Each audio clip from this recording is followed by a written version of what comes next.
When you look at the films and you step back and look at Gru's story within each film, what you realize is that he's going through life experiences that are very relatable, but he's going through them with his own unique perspective and angle.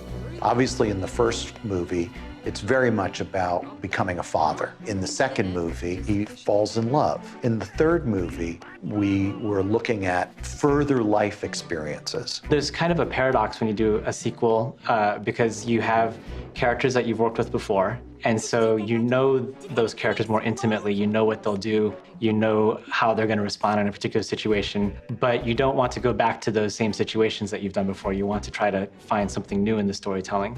Ooh, maybe we'll have the twin thing when you can read each other's minds, you know? We have 3 directors on this film, 2 directors, Pierre Coffin and Kyle Balda, and then a co-director, Eric Guillaume. Pierre Coffin is one of the directors, and we worked with him since the first Despicable Me. He's the voice of the Minions. He's the voice of the Minions. He's so a much genius. of what these movies are. Yeah, then we've got Kyle Balda. He really lays out the visuals. I mean, he really kind of puts the whole movie together as far as layout, and he kind of assembles the big picture. And the other director is Eric Guillaume, who is basically the guy who's designed every character, everything in the Despicable Me world. Having 3 directing partners on a film is very helpful because in an animation movie, everything's happening at once. You know, you're doing the acting at the same time as you're doing the cinematography, as you're doing the story development. I think the main difference between animation and live action is just how long it takes. You just spend a lot more time with the story. Claire Dodgson, our editor, she would take the storyboards, but she's also taking the voices and music, and she's assembling all these parts into a performance. So rather than trying to find what's the best take, she's creating a performance in a way through all these different moving pieces. Oh, please, come on. Just one heist. There's gotta be something out there that you still want to steal. You know, the discovery of the voice for Drew by Steve was very different from his discovery of the Gru voice. We had quite a few sessions with Carell where he would experiment with different things, and then we would go away and listen and decide what we liked. They're twins, so it makes sense that there's an underlying similarity vocally, but they haven't grown up together, so we also need distinction. We'd done quite a few sessions, and I went back and listened to the second take he ever did when he was playing around with the voice, and there was something so warm and genuine in it. My brother! My brother! It kind of grew from this laugh that he did in the middle of the recording session. You did! It's the perfect foil to Gru, is that internally there's just this kind of joy, and the fact that his voice kind of grew out of this laugh that Carell was doing, I think kind of really embodied the character. When we first meet Drew, he goes through this process of making fun of Gru a little bit. Oh, but hair would make you better. Look at his face! One of the things that we noticed is that it was hard to recover from that moment and to still make Drew likable. Oh, he's so mad. If Gru sincerely doesn't like a guy, then it's going to be hard for the audience to like him as well. If we pulled back a little bit, what Drew was saying, we got a lot further with it. You boys have fun. Bye-bye, Wonder Twins. I've been a bad boy. These villains in the movie are very critical parts of the film, and you do need to give Gru a worthy adversary, a villain who presents a real challenge to him and to Lucy, and one who's worthy comedically. Gru! Balthazar Brat is voiced by the brilliant Trey Parker. He has an amazing voice. He's a comic genius. Evil Brett was a masterpiece. Does no one value true art anymore? Well, we were so excited when we realized that Balthazar Brat was going to be an ex-80s TV star, because we knew that the 80s was going to be a big part of his character today. And so we were so happy that we got to create a supervillain who was obsessed with the 80s. This narcissistic, like, rejected child star who is trying to get his revenge on Hollywood by interacting and replaying all the episodes of the TV show where he played this villain. Hello, Hollywood! I remember the first time that we were looking at a turnaround, which is a 360-degree view of the character of Balthasar Bratt. But as we come around the backside of him, we notice for the very first time that Eric has designed this perfectly round bald spot into the character. So it's the design, it's the voice, and then it's spectacular animation.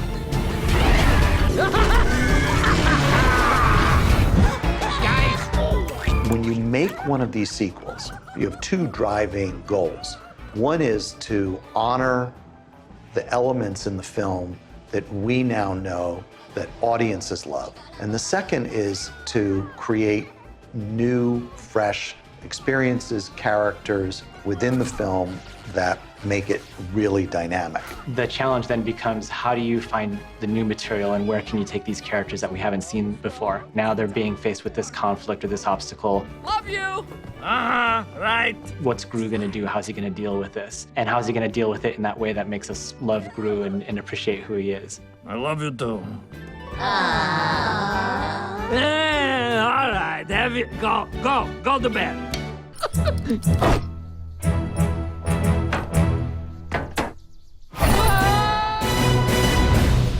It was exciting to create something entirely new that would fit into this world. My brother! I love the idea of this brother. Drew! He's not very much like Gru at all. I wonder what this does. Gru is very silly and very crazy and funny. And Gru, I think, takes things much more seriously and is much more literal. Which one of you losers is Ancient Gru? Oh, that would be me. Drew has a great head of hair, flowing locks. And that's a point of contention between them as well, because Gru certainly resents the fact that his twin brother has the hair of a goddess. How is my brother finding a wife like you when he is so bald? And then the reality of meeting his brother is a letdown because he's not very much like Gru at all. Excitement quickly dissipates to sort of disgust. Brother, teach me the art of villainy. No. He's all of these things that Gru doesn't necessarily have as part of himself. But as you find in the course of the movie, they do share a lot more than they actually know. Oh, it's so nice to see you two are getting along. Oh, we're getting along perfectly. Wait, did we Just finish each other's sentences? We have a relationship with his brother, like a completely different kind of dynamic, and how they're going to navigate whatever tricky road they have ahead. Then you see it, and it really comes to life. It's so much better than you could even imagine. It's go time! I've got the girls. You two go take care of Brat. Wait, what are you doing?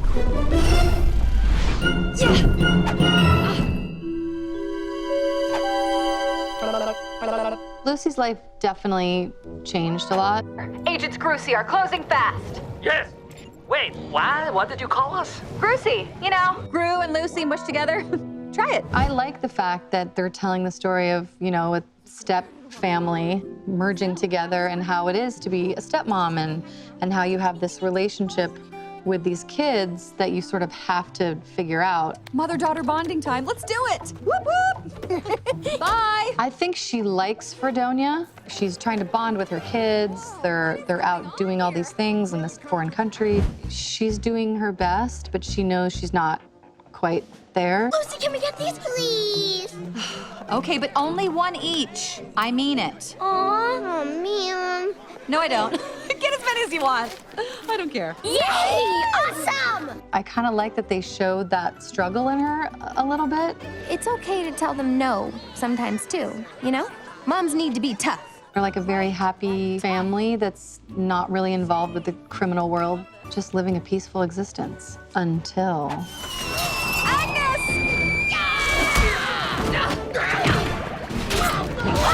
Don't worry, I'm here. It's really important to her to figure out how to be a good mom more than anything. Sorry. Went a little mama bear on you. You know, I heard a scream and... Yeah, okay. Have a good one.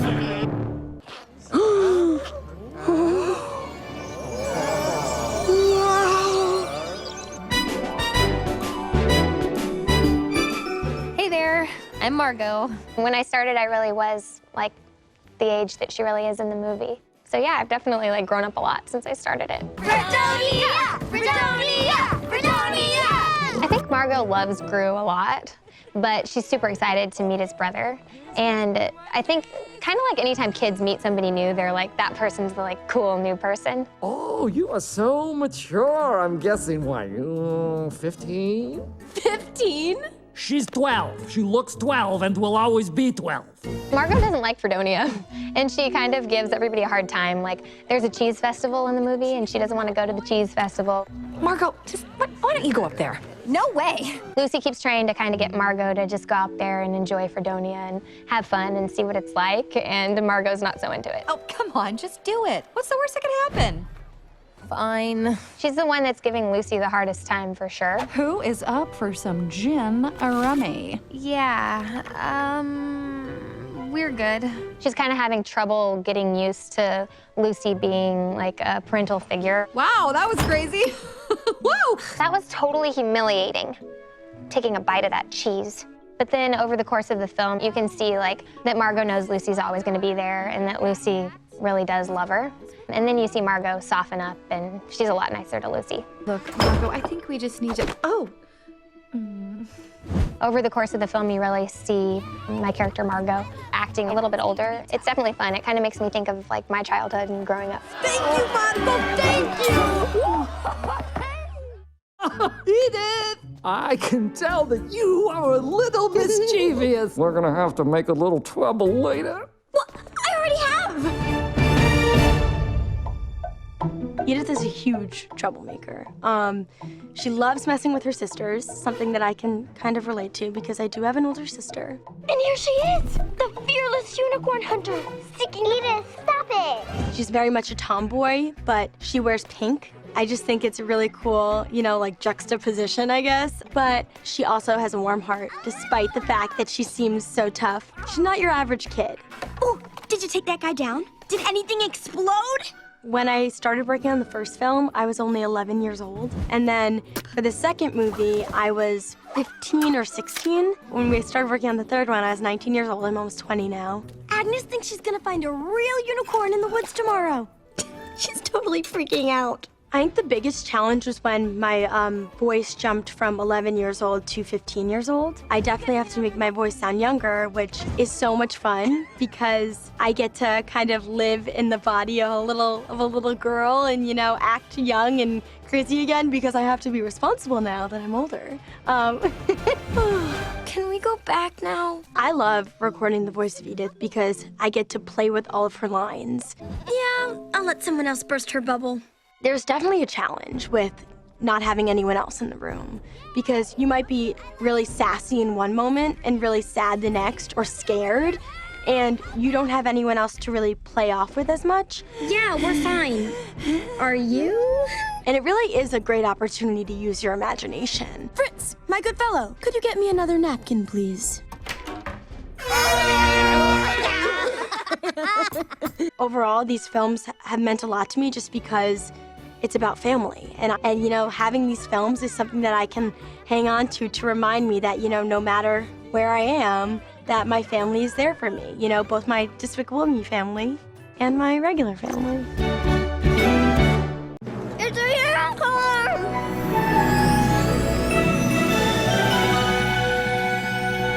When I got the call, my agent and my manager were both on the phone and they said, "How would you like to be Agnes?" And I said, "No way, no way, no way, no way, no way, no way, no way, no way." And then my mom said, "Would you like to be Agnes?" And I'm like, "Yes," because it sounded like I was saying no. Ooh, my whole life has been building to this moment. In Despicable Me 3, Agnes says a lot of cute and funny things. Whoa, wait. You saw a for real life unicorn? What did it look like? Did you pet it? Did it smell like candy? Was it fluffy? Pierre, the director, was eating a giant pizza, and I looked at him, and I couldn't help it, so I giggled so much. You can't do that! A few lines later, I had to giggle, so they just used that giggle that I had already done. I can't believe it! I'm gonna name you Lucky! There's a goat named Lucky. He is very cute. He's just so fluffy. I got to eat my favorite kind of cookies, and I didn't really know how to do this because my mom wants me to chew with my mouth closed. They wanted me to chew with my mouth open, so I kind of chewed with my mouth open, but it was mostly closed. I was just like, Okay, what is it? All done. And they said, louder, louder. And my mom had never let me done that. I need to get to bed so I can wake up and find a unicorn. Good night. I want a unicorn, I want a unicorn, I want a unicorn. Because I've got my mom, I've got my house, I've got my dad, I've got my minion brothers. They're nicer to Agnes, they're really nice. My brother is not so nice. Maybe I should turn him into a minion. Drew, this place is amazing. Oh, it's nice, I guess, sure. I'm not really into things.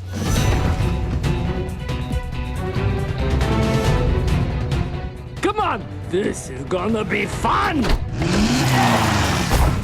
We had a huge opportunity to create around the notion of Gru's past. We started to play around with this idea of this long-lost brother that he didn't know he had. Twin brother? Twin brother? Big brother? So then we started to explore, well then, how would this new brother be introduced back into his life? The creation of that character really came down to one core idea. My brother! That his brother was going to be his opposite. Finally, I'm meeting you! Yeah, yep. He's very light, he's very silly, he's extremely buoyant. He's all of these things that Gru doesn't necessarily have.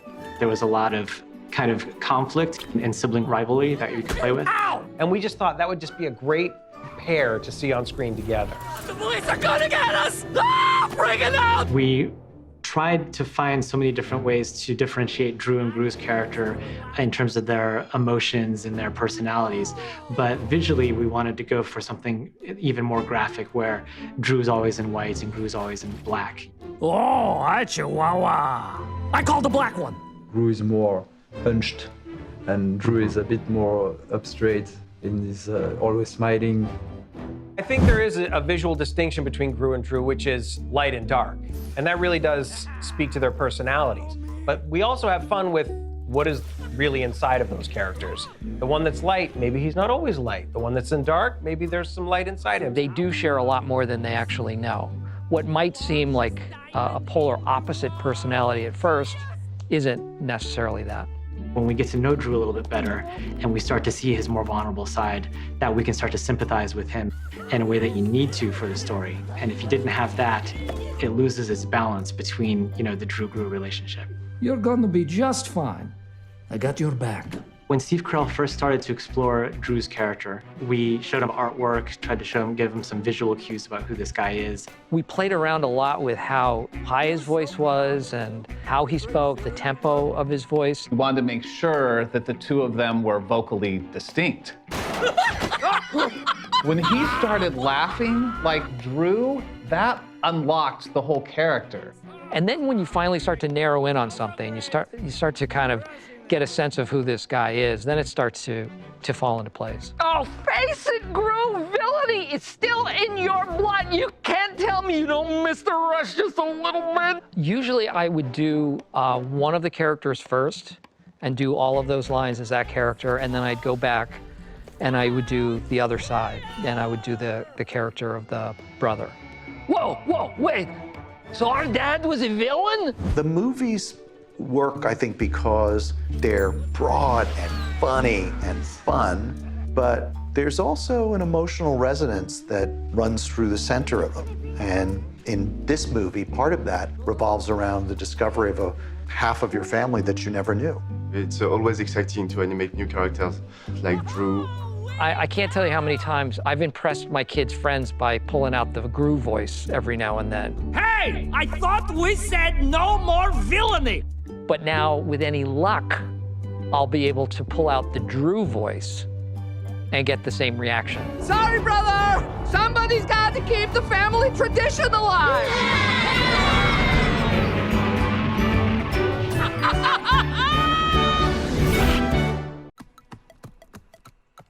Gros les Molacs! Gros les Kouglov!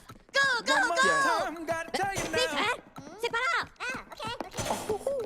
One more time, tell 'em we've been down together for so long. Solid and strong. Lights went out. Can't tell you what to do is not allowed. You don't like crowds, but you gotta get out. You could change the world if you change your route. Gotta leave your house. Go inside out. I know you're probably saying G. I know you said it, but whoa, whoa, whoa. Cause you really didn't believe.